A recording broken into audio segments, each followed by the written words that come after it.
To talk in detail on Durban's outcome, we have with us Dr. Ghosh, former Secretary, Environment and Forest, Government of India and a distinguished fellow TERI, and Mr. Chandrasekhar Dasgupta, member PM Council on Climate Change and a distinguished fellow TERI.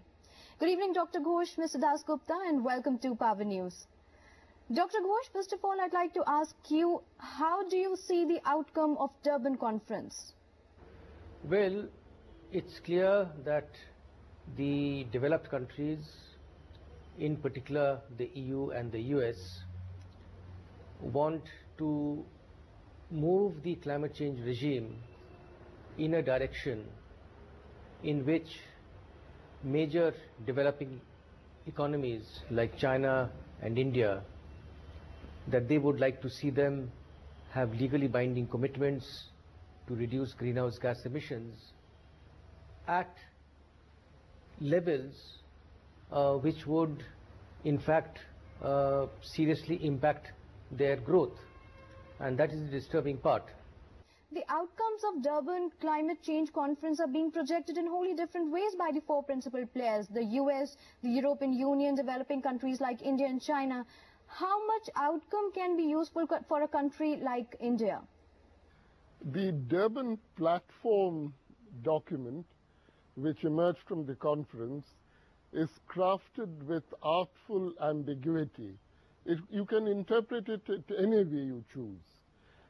It's written in language which is so flexible, which is capable of so many interpretations, that every party can declare victory. But if you actually look at what emerged from Durban, it was very, very little. There is an agreement to work out over the next few years a new accord of some sort, legal agreement or other, which would come into effect after 2020. Now, the crying need of the hour is to do something now. What Durban has done is to basically postpone action for a decade, for an entire decade. Developed countries have committed themselves to hardly anything at all in Cancun. The need of the hour is for them to step up their actions, to enhance their mitigation actions, and they have simply managed to buy time to put this off for another decade. So it is tragic for all countries, particularly developing countries, but really it is quite tragic for the global community, for humankind as a whole.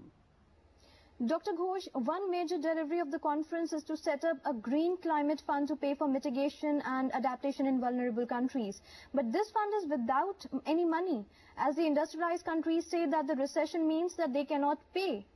The big question is how and what innovative sources of financing could be found to pay for necessary transaction?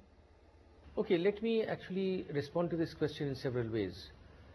One aspect about which we feel encouraged is that finally we have an international fund which is meant for providing financial resources to developing countries, in which they have equal say in the governance with the developed countries, meaning decisions on which projects get funded, in which countries, under what modalities, and so on. So this is a very major departure from the existing system of the World Bank and the regional development banks, and this is to be welcomed. But what is problematic, of course, as you say, is that there are no funds. The next step has to be that instead that we have to move away from the system by which developed countries, they just make voluntary contributions, they make discretionary contributions, and we have to move to a system of assessed contributions by which countries would be legally obliged to contribute to the fund, depending on their, on measures of their historical responsibility and capability. One major achievement of Durban conference could be creating a single legally binding agreement for all countries, which would remove the differentiation between the contributors to the problem of climate change and the rest. How do you see this move in an Indian context? A treaty that is binding for all countries does not necessarily mean that the commitments of the same countries are also spherical. For example, the Kyoto Protocol is binding for all parties that have signed on to it. But they have signed on to very different commitments. That sort of a legal treaty would be acceptable because it differentiates between those who are responsible for causing climate change and countries which are not responsible for causing the problem in the first place.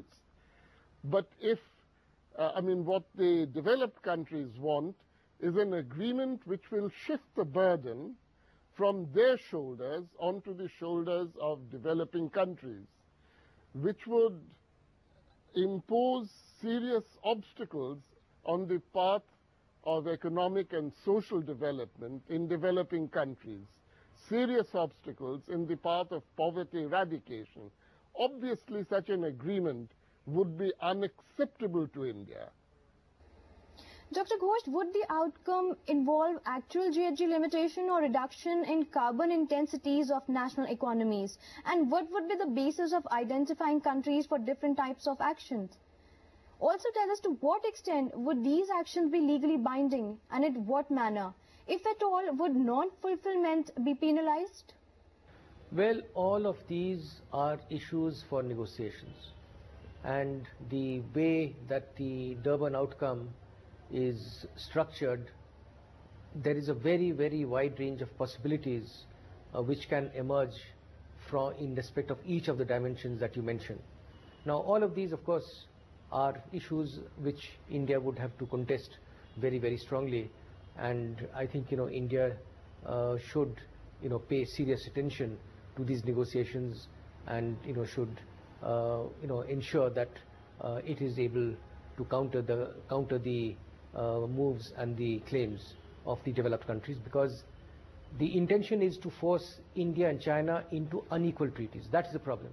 If the outcomes were based on a visibly fair determination of responsibilities of countries and the capabilities of countries, no country would have a problem, least of all India would have a problem. But the whole intention is to squeeze India and China into an unequal treaty which would seriously curtail our future economic growth, and that is the problem. Mr. Dasgupta, after Durban, how do you see the future? The Kyoto Protocol has been sentenced to a lingering death in Durban. It is not going to be terminated immediately, but clearly it will cease to operate after a few years, 6, 7 years. Canada has already reneged on its treaty commitments. It has walked out of it. A number of other developed countries have also indicated that they will not or may not stay on to respect their commitments for a second commitment period under the Kyoto Protocol. All this reflects the stance of the developed countries, that is to say, to shrug off, to renege on commitments which they had earlier taken to carry out mitigation actions on a scale that is commensurate with the seriousness of the threat of climate change today. Thanks, Dr. Ghosh and Mr. Chandrasekhar, for talking to